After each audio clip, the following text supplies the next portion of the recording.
Terima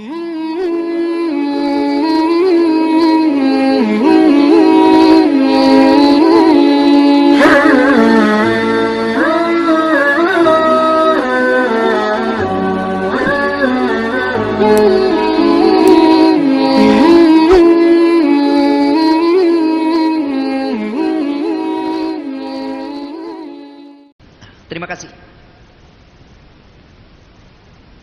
Pertanyaan berikutnya dari saudara yang ada di belakang. Namaku Peter, aku mahasiswa filosofi agama.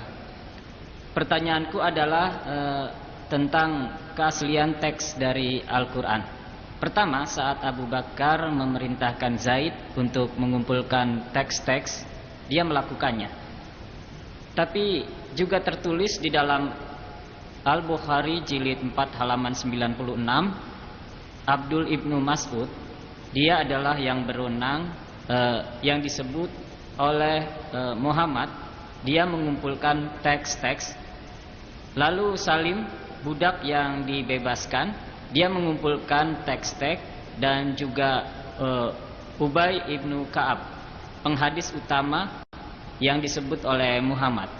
Dan ada juga orang-orang lain yang mengumpulkan teks-teks. Tapi saat Utsman menjadi khalifah, dia memerintahkan Zaid untuk membuat salinannya, 7 salinan dari teks, dan mengirimnya ke 7 tempat berbeda, dan memerintahkan teks-teks sebelumnya untuk dibakar. Jika master dari teks-teks yang dikumpulkan, Al-Quran, dan Utsman memerintahkan teks-teks tersebut untuk dibakar, sehingga ada pertanyaan tentang keaslian dari Al-Quran. Masya Allah, semoga damai menyertai Ibnu Mas'ud, Zaid bin Sabit, dan Allah merahmati mereka. Masya Allah, banyak umat muslim yang tidak tahu nama-nama ini. Kalian tahu sekarang mudah untuk mengakses internet. Yesus Kristus bersabda di dalam ajaran John pasal 8 ayat 32, carilah kebenaran dan kebenaran akan mencarimu. Kini semua orang bisa mengakses berbagai internet dan situs web yang menentang Islam. Mereka mencari nama dan berkata, tidak masalah saudaraku, tidak masalah. Pertanyaanmu adalah tentang kecemasan. Orang-orang yang mengumpulkan Al-Quran adalah sekelompok sahabat Nabi. Sahabat Nabi mendapat wahyu, beliau mengulangnya di lembaran-lembaran ini.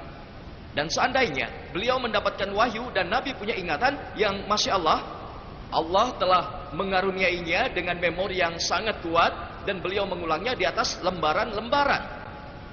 Nabi tidak bisa membaca, kita semua sudah tahu itu. Beliau buta huruf, dan bagaimana beliau memeriksanya? Bisa bacakan sekarang? Ya, benar. Jadi Nabi memeriksanya secara pribadi saat beliau masih hidup sebelum ditulis menjadi Al-Quran. Apakah itu sempurna atau tidak? Di bawah pengawasan.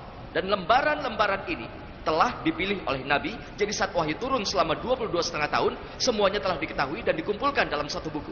Semua diawasi Nabi Muhammad SAW, bahkan penulisnya. Kemudian ada banyak orang lain. Saat Nabi bersabda, mereka mencatatnya. Banyak sahabat. Tapi ini catatan pribadi. Banyak sekali.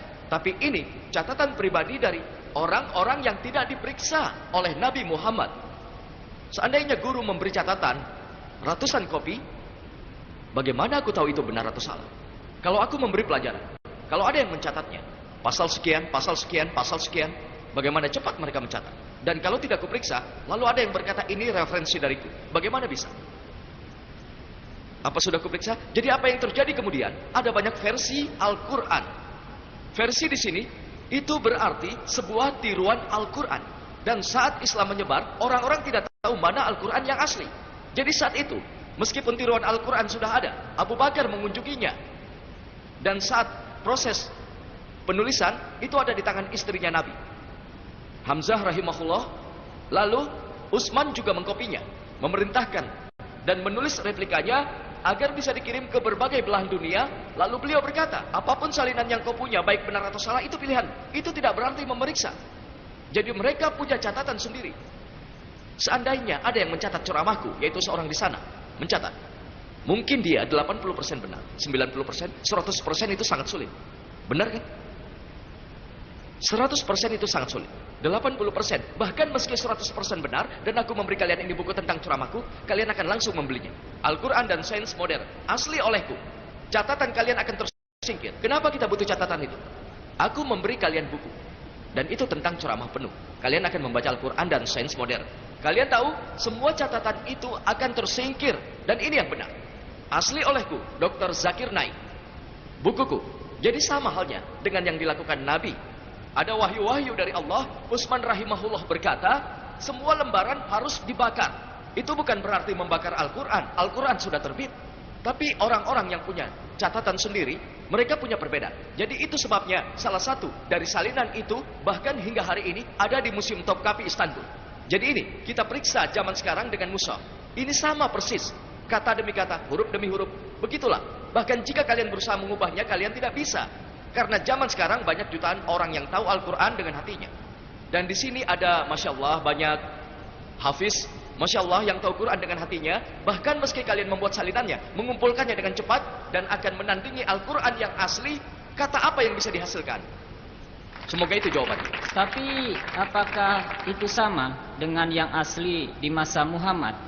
Dan teks-teksnya dikumpulkan hanya setelah Nabi Muhammad wafat.